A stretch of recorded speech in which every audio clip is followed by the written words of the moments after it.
Welcome to Surviving Love, and I'm your host, Andre. Let's go. Today on Surviving Love, I ask y'all the question, if it isn't love, then what is it? And you might be saying, well, why is he asking that question? Well, I'm asking that question, of course, because, I'm a guy who's been surviving love or whatever or whatnot. So I kind of run into these type of things all the time where I'm in a situation or I'm engaging with a woman and we are on two different playing fields. We're not on the same level as far as what we want from the situation, what we want the situation to be. I primarily am looking for a long-term relationship, a lifetime partner, so when I make decisions or things that I do are based off of that. Like, things like, where do I want to live? What type of job do I want? Do I want to date a woman who can have kids or can't have kids? Those type of things kind of help shape and make the decisions that I make.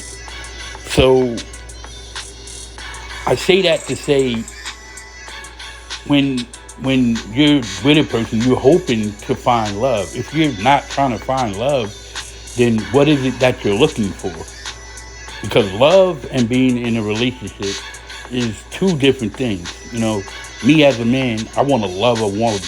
I want to pour into her everything that I can pour into her until there's no more left to pour. And then I'll make some more and pour all that into her. You feel what I'm saying? You see what I'm going with this? Some people are just in a relationship for convenience, and there's nothing wrong with being in a relationship for convenience if that's your cup of tea, if that's what you want to do, if that's the type of time you're on. I'm just not on that type of time. I want basically both. I want the whole package deal. I want a person to love me for who I am, accept all my flaws, all my insecurities, and I want to do that in return. I want to match her energy. You know what I mean? I want to fall in love, so deep in love that there's no coming back, to the point of no return.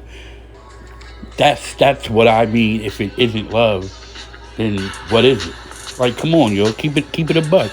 What are we doing if we not doing that? I'm one to say that if it ain't for me, then just throw the whole person away. Just get rid of them. Start all over. Hit the reset button. Let's do this thing again.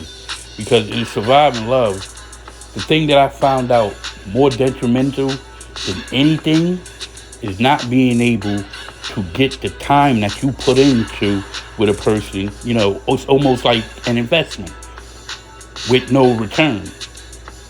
Once it's gone, it's gone. It's no saying, can I get a do-over with that? Can I get my time back? No, you can't get your time back. So we get older and we forget these things. Some people are still in that mindset that they have plenty of time left, and it shapes their decision-making skills and their understanding to a very narrow way of thinking, way of doing things. And I'm just not for that. I identify that in a woman right away, and I gracefully bow out. I don't potentially take something from her that she can't get back and in doing the right thing myself. You know what I'm saying? So a lot of times, let's be honest. But if it isn't love, then what is it? Because I can't make love to a woman, and y'all know I like to make love, but I can't make love to a woman that I don't love. Let me know in the comment section if you can make love to a person that you don't love. I like to have that understanding. So hit the comment section up, hit the like button, let me know how you feel about that. And another thing, if it isn't love, then what are we doing? I want you to understand, if you're in a situation, understand your person, who they are. What do they do that just makes you go, I'm in love with that person? Make sure it matches. Make sure you see resemblance of that in that person, because you'll wake up 10, 15 years later down the road asking the same question I'm asking you to ask now. What do I really see in this person? Why do I like them? Why did I lay down with them for all these years, make these kids? We love the kids, but I don't even know who this person is because you never took the time to find out who they are. It was just for convenience. Like I said, convenience is all right, but make sure you're matching each other's energy. You know, a lot of people don't like to have the relationship topic of what do you bring to the table. And I think some people, when they hear what do you bring to the table, they have this vision of an actual table. Let me know in the comment section if you know about this too. There's no actual table. The relationship is the table. Maybe people are triggered by that word. I don't know. Let me know in the comment section if you have an understanding of what I'm saying. But yes, indeed, true indeed. If it isn't love, then what are you doing? If you don't feel the chemistry, then what are you doing? If their purpose ain't your purpose, then what are y'all doing?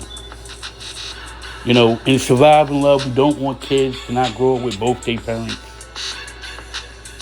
We don't want people to be bitter to the end, to the bitter end. We want you to be able to recoup, get back on your horse, and ride again. You feel me? It's your boy Andre full of love. Hit that like button, subscribe if you're new to the channel, and I'm out. And what was the mind frame around the way, girl? That's probably one of my favorites. That's why it just feels like a New York love story. I'll tell you, it's about the girl next door. It's like as much as everybody wants it to be about the celebrity female or the female with the money or the female who is the most well-known in the world, there's something, I think every guy knows that there's something about the girl next door, the around the way girl, that's very special. And I always had a certain reverence for that. You know what I'm saying? Not